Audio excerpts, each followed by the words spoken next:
بسم اللہ الرحمن الرحیم۔ السلام علیکم ورحمۃ اللہ وبرکاتہ۔ آج کی آیت سورۃ البقرہ، آیت نمبر 269۔ اعوذ باللہ من الشیطان الرجیم۔ یؤتی الحکمۃ من یشاء ومن یؤت الحکمۃ فقد اوتی خیرا کثیرا وما يذكر إلا أولو الألباب۔ جس کو چاہتا ہے حکمت عطا کرتا ہے، اور جس کو حکمت ملی اسے حقیقت میں بڑی دولت مل گئی۔ ان باتوں سے صرف وہی لوگ سبق لیتے ہیں جو دانش مند ہیں۔ آج کی دعا۔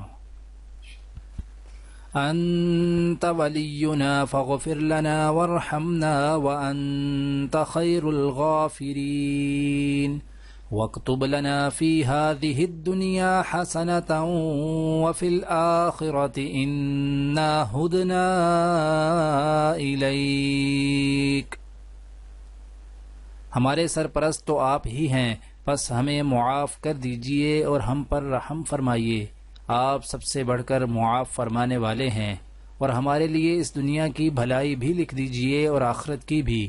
ہم نے آپ کی طرف رجوع کر لیا۔ آج کی حدیث۔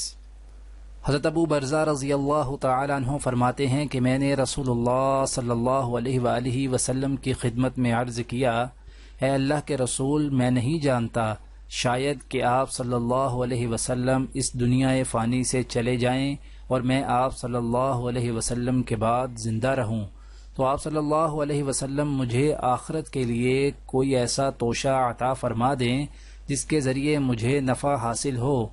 آپ صلی اللہ علیہ وآلہ وسلم نے فرمایا، ایسے کرو ایسے کرو۔ ابو بکر رضی اللہ تعالی عنہ نے اس کا نسب بھی بیان کیا اور فرمایا کہ راستے سے تکلیف دینے والی چیز کو ہٹا دیا کرو۔ دعا ہے کہ اللہ تعالی دنیا اور آخرت کی تمام بھلائیاں عطا کرے، عمل کی توفیق دے۔ سبحان ربک رب العزت عما یصفون وسلام علی المرسلین والحمد للہ رب العالمین، آمین۔